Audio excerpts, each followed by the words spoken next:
បាទនៅក្នុងពេលប្រមាណថ្ងៃមកនេះគឺនៅក្នុងគណៈពេលដែលមានអនុរដ្ឋមន្ត្រីក្រសួងការបរទេសនៃប្រទេសកូរ៉េគឺលោកស្រីគីមជីនណាដែលគេបានស្គាល់ថាជាអនុរដ្ឋមន្ត្រីក្រសួងការបរទេសនៃប្រទេសកូរ៉េខាងត្បូងបានចុះមកបំពេញទស្សនកិច្ចនិងធ្វើកិច្ចការសំខាន់មួយចំនួនដែលកំពុងតែមានបញ្ហាកើតឡើងរវាងនៃក្រុមឆបោកដែលកើតមានឡើងនៅក្នុងប្រទេសកម្ពុជាហើយធ្វើឲ្យជនជាតិកូរ៉េខាងត្បូងម្នាក់ដែលជានិស្សិតត្រូវបានស្លាប់ដោយសារតែមានការចាប់ចម្រិតហើយបង្ខំឲ្យធ្វើទុកបុកម្នេញចំពោះនិស្សិតនោះត្រូវបានស្លាប់ហើយនៅក្នុងចំណោមនោះដែរក៏មានការប្រតិកម្មជាច្រើនទាក់ទងទៅនឹងបញ្ហានេះនៅក្នុងគណៈពេលដែលកំពុងតែមានបញ្ហានេះជឿញមកជាបន្ទាន់របស់អនុរដ្ឋមន្ត្រីក្រសួងការបរទេសនៃប្រទេសកូរ៉េខាងត្បូង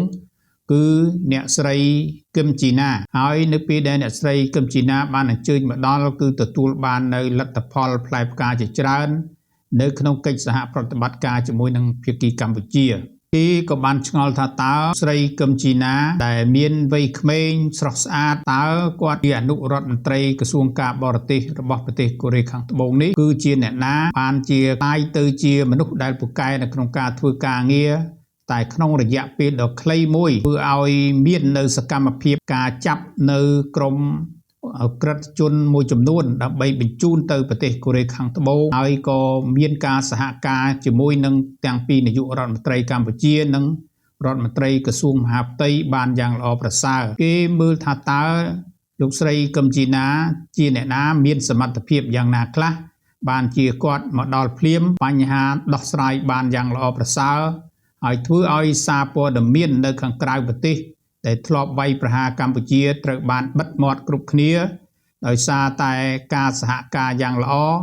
និងស្រាវជ្រាវព័ត៌មានដោយការច្បាស់លាស់ជាមួយនឹងភាគីកម្ពុជាឥឡូវនេះយើងមកតាមដានអំពីតើលោកស្រីគឹមជីណាជាអ្នកណាដែលមានការបកប្រែពីលោកម៉ៅវុធា បានធ្វើការផុសទៅក្នុងបណ្ដាញសង្គមរបស់លោកហើយលោកបានលើកឡើងថាលោកស្រីគឹមជីណានេះកើតនៅក្នុងថ្ងៃទី27ខែមករាឆ្នាំ1979នៅក្នុងទីក្រុងប៊ូសាននៃប្រទេសកូរ៉េលោកស្រីបានបញ្ចប់នូវការសិក្សាបរិញ្ញាបត្រផ្នែកភាសាអក្សរសាស្ត្រនៃភាសាអង់គ្លេសនិងវិទ្យាសាស្ត្រនយោបាយការទូត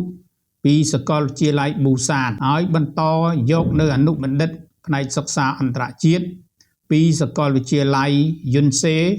និងទទួលបានសញ្ញាបត្របណ្ឌិតផ្នែកទំនាក់ទំនងអន្តរជាតិពីសាកលវិទ្យាល័យនៅសហរដ្ឋអាមេរិកនៅក្នុងវ័យ46ឆ្នាំលោកស្រីបានត្រូវតែងតាំងជាអនុរដ្ឋមន្ត្រីនៅក្នុងខែមិថុនាឆ្នាំ2025ហើយជាមនុស្សដែលមានអាយុក្មេងជាងគេនៅក្នុងឋានៈជាប្រមុខការទូតរបស់កូរ៉េខាងត្បូងនៅក្នុងអាណត្តិនៃប្រធានាធិបតីថ្មី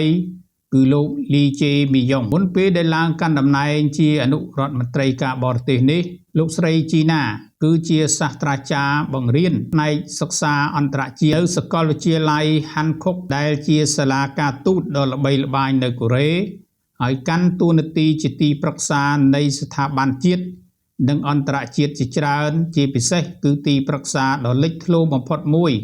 របស់កូរ៉េប្រចាំនៅអគ្គលេខាធិការអង្គការសហប្រជាជាតិផងបាទនេះគឺជាព័ត៌មានដែលពាក់ព័ន្ធទៅនឹងកម្រិតនៃវប្បធម៌របស់លោកស្រីគឹមជីណាដែលជាអនុរដ្ឋមន្ត្រីក្រសួងការបរទេសហើយអ្វីដែលឲ្យមានការចាប់អារម្មណ៍ក្រៅពីរូប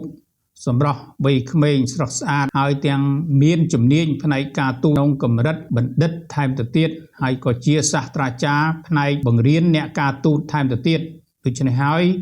នៅពេលដែលលោកស្រីបានអញ្ជើញមកដល់ប្រទេសកម្ពុជាលោកស្រីបានដឹងច្បាស់អំពីរបៀបរបបធ្វើការនិងរបៀបរបបនៃទំនាក់ទំនងជាមួយនឹងភាគីកម្ពុជាដូច្នេះហើយអ្វីដែលការចុះមកស្រាវជ្រាវអំពីព័ត៌មាននៅខាងភាគីកម្ពុជានេះគឺលោកស្រីបានប្រើប្រាស់នៅជំនាញឯកទេសដោយប្រមូលយកនៅព័ត៌មានពិតហើយនិយាយត្រង់ទៅត្រង់មកជាមួយនឹងភាគីកម្ពុជានៅក្នុងការទទួលព័ត៌មានជាក់ស្ដែងដោយក្នុងនោះមិនមែនកម្ពុជាទើបតែធ្វើការជាមួយកូរ៉េនៅក្នុងពេលនេះទេគឺថាធ្វើអស់រយៈពេល 4-5 ឆ្នាំមកហើយ នៅក្នុងទំនាក់ទំនងនៃកិច្ចសហប្រតិបត្តិការផ្នែកសន្តិសុខហើយក៏ធ្លាប់បញ្ជូននៅក្រុមល្មើសច្បាប់ជាច្រើនជាង 1800 នាក់រួចទៅហើយនៅក្នុងនោះដែរក៏មានការសហការបញ្ជូននៅទិន្នន័យនិងបង្ហាញនៅរបាយការណ៍ជាក់ស្ដែងជាច្រើនទៀតដែលមិនមានការលាក់លៀមហើយខាងអនុរដ្ឋមន្ត្រីការបរទេសរូបនេះគាត់បានប្រមូលទិន្នន័យយកទៅហើយពេញចិត្តនៅក្នុងអ្វីដែលកូរ៉េខាងត្បូងបានធ្វើការជាមួយនឹងប្រទេសកម្ពុជាហើយនឹងលើកឡើងថាកម្ពុជា